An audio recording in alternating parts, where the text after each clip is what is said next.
Chapitre 4. Macabre et acide. Le final troublera la fête.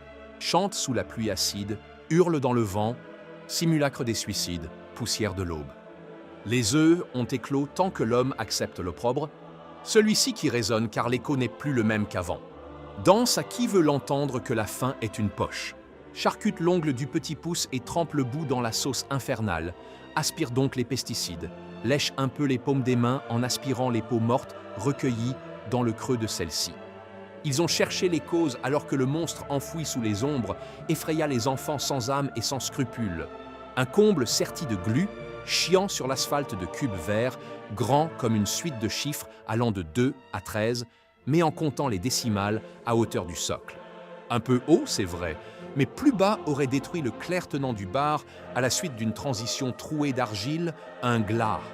Un bras. Mais que oui, le bras. Ah, la tourte, mais que oui-je. Un drap de gras. Pratique. La Grèce chante l'Alléluia jusqu'à la lie. Et que justice soit faite dans les cieux de la terre. Satan le terrible permet aux hommes de viles escapades. C'est l'essentiel.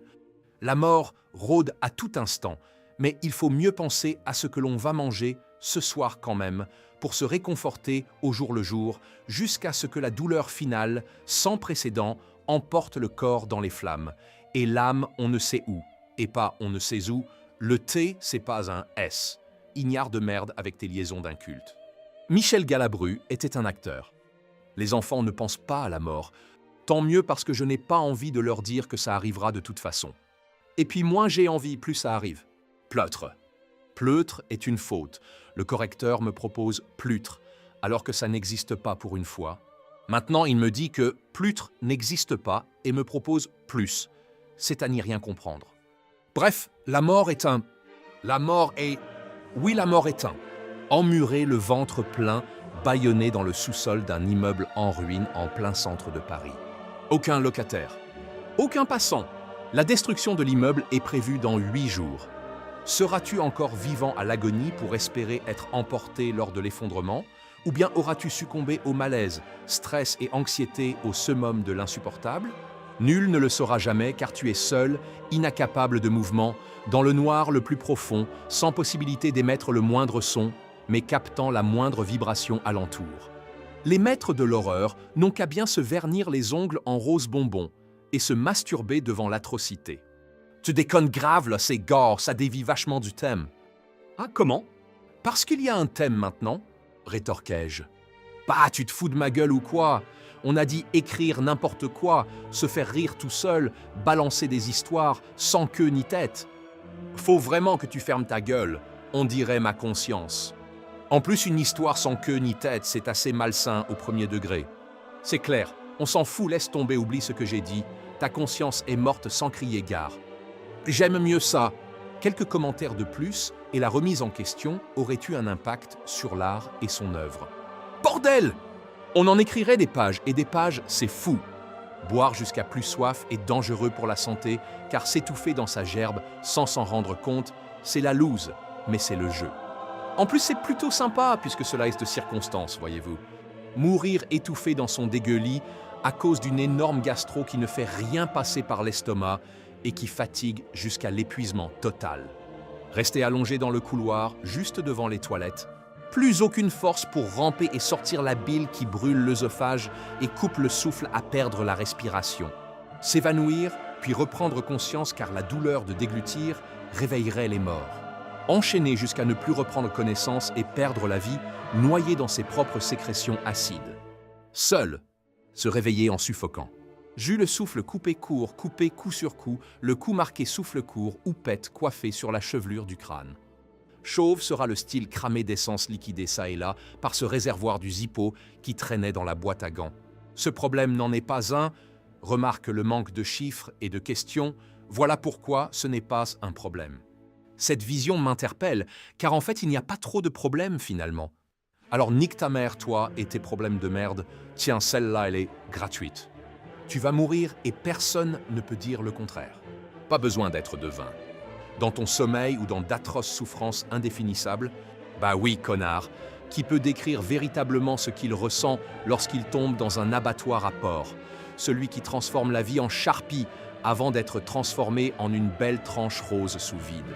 Ou bien qui peut décrire la douleur apparemment la plus horrible de toutes, celle d'être brûlé vif sur un bûcher ou dans son appartement? Seul. Noyer, ça va vite. Ça a l'air bien merdique, mais on peut être ranimé. Donc, il n'y a pas de raison de se plaindre. Mais brûler vif, ça c'est chaud. Bon, on s'en fout en plus puisqu'on est encore en vie là et que personne ne sait comment il va mourir. Sauf le malade sans issue. Chiant ça, non? Les terrasses du centre-ville étaient bondées. La grande place était animée par quelques forains et des jeux pour les enfants. Les bars étaient remplis et quelques-uns accueillaient des groupes de musique.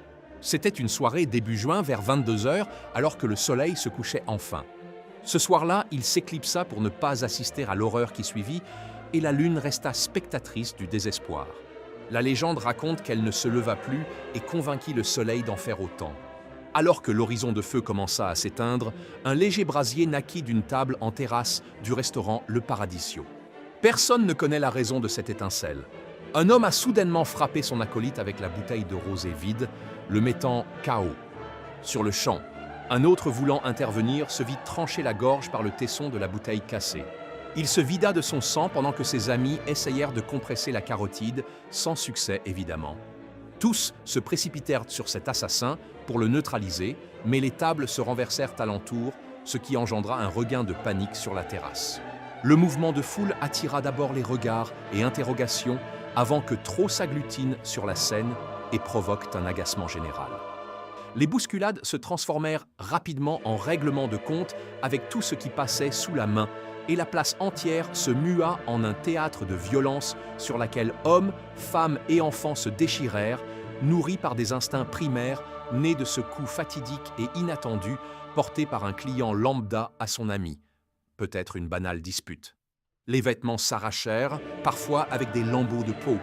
Bientôt les couverts, les verres cassés, les couteaux, les bombes défensives, les barres de métal servirent d'armes dans le but de tuer sans état d'âme.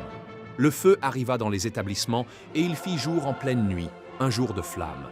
En quelques minutes, des corps sans vie parquèrent le sol et le sang formait de larges mares glissantes. Les forces de l'ordre n'étaient pas encore arrivées. Certains utilisèrent leurs armes à feu dissimulées jusqu'à présent et n'hésitèrent pas à tirer sur toute silhouette les approchant, même les enfants. Les personnes âgées n'étaient pas épargnées non plus. On aurait cru à une purge organisée comme dans les films du même nom. Mais tout était centré sur un seul lieu avec des centaines de personnes enragées. Sans prévenir, sans échappatoire, la place s'ouvrait sur 5 grands axes piétons qui, quelques minutes après le premier acte, vit débouler une armada d'ombres masquées par les flammes qui s'étendaient maintenant tout autour pour griller les bâtisses et les êtres voués à leur sort de brûler vifs. Les hurlements accompagnèrent toute la scène et l'atrocité était sans précédent. Les ombres se dévoilèrent et des guerriers en armure complexe firent leurs apparitions sur la place. Ils étaient massifs, parés d'armes inconnues et se déplaçaient rapidement malgré l'accoutrement. On aurait dit des démons de la mort venus se nourrir de ce massacre, participer pour se délecter des souffrances, de la peur, de la mort, mettre un point final ou attendre que les choses se compliquent pour en profiter d'autant plus. Il n'était plus qu'une centaine de rescapés à courir dans tous les sens, attrapant ce qu'ils pouvaient pour se défendre, mais les ombres couraient plus vite, sautaient plus haut, et surtout, leurs armes ne laissaient aucun espoir. Les ombres guerriers usèrent de leurs lasers pour couper les corps qui fuyaient, horizontalement ou verticalement. Ceux qui avaient encore des balles dans leurs chargeurs les vidèrent sans aucun effet et se retrouvèrent étendus parmi les cadavres déchiquetés. En quelques minutes, il ne restait plus que les ombres guerriers au centre de la place, une dizaine seulement, admirant le macabre en triomphant, armes inconnues levées. Ils partirent vers les 5 axes en courant à une vitesse incommensurable, disparaissant derrière les flammes desquelles ils étaient soudainement apparus, et inexplicablement. Les lumières bleues et rouges tournoyantes, les sirènes de tout secours, les quartiers autour, tous arrivèrent pour admirer l'ampleur épouvantable de cette soirée. Un lac de sang, de chair, d'os, d'entrailles gisait sur toute la place pendant que le feu terminait son œuvre.